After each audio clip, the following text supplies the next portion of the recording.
Perkenalkan, nama saya Septian Febriana. Saya akan coba menerangkan terkait tugas yang diberikan oleh Ibu Eva Johan dalam mata kuliah Hukum Internasional Lanjut. Di depan saya sudah ada jurnal. Jurnal ini dikeluarkan oleh Springer Nature Link dalam rubrik Criminal Law and Philosophy. Diterbitkan di tahun 2023, volume ke-17. Penulisnya yaitu Nuria Pastor Munoz, yang berjudul Why International Criminal Law Can and Should Be Confined with Suprapositive Law, The Non-Positive Nature of International Criminal Legality. Jadi kalau diartikan dalam bahasa Indonesia, memiliki arti mengapa hukum pidana internasional dapat dan harus disusun dengan hukum suprapositif, non-positivistik alam dari legalitas pidana internasional. Jadi latar belakang dari jurnal ini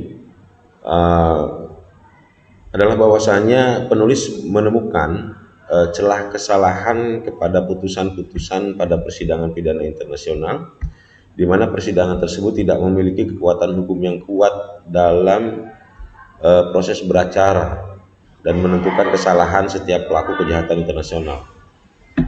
Karena hukum yang diberlakukan dibuat setelah perbuatan terjadi, yaitu pada saat persidangan berlangsung, serta keberlakuan hukum pidana internasional yang dianggap lemah karena tidak memiliki legalitas yang kuat, dan di beberapa persidangan menggunakan keberlakuan hukum yang retroaktif. Itu latar belakang dari jurnal yang yang yang saya baca puisinya.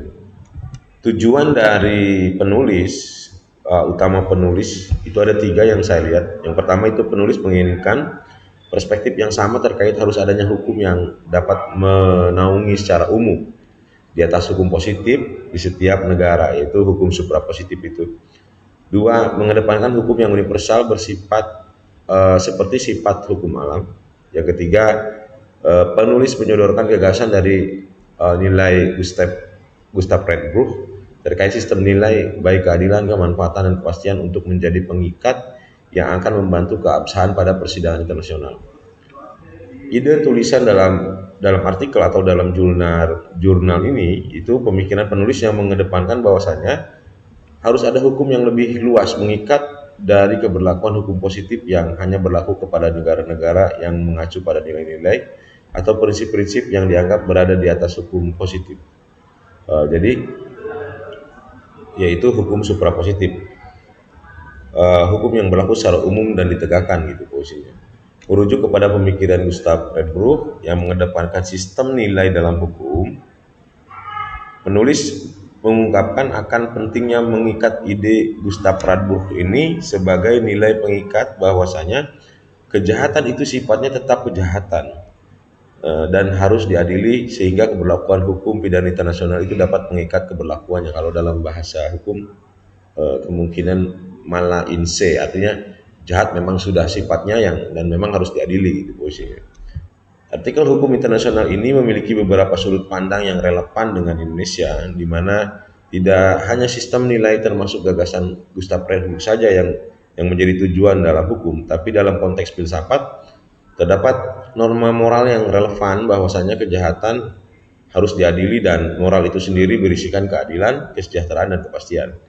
Hukum bukan hanya mempertahankan sistem nilai yang ada, hukum dapat pula dikendalikan untuk menjadi alat perubahan sistem nilai yang baru untuk dituju. Sejalan dalam sisi penegakannya atau di pengadilan, hakim harus memutus suatu perkara, sisi lain hakim harus mengedepankan asas Kurianovit. Tapi sisi lain juga hakim harus mengedepankan asas legalitas, sehingga dengan kebebasan hakim dapat berfungsi ganda, yaitu memutus suatu perkara dan melakukan penemuan hukum. Mungkin itu inti dari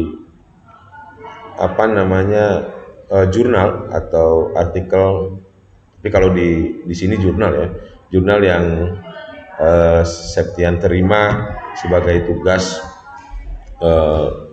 pembahasan oleh Ibu Eva Johan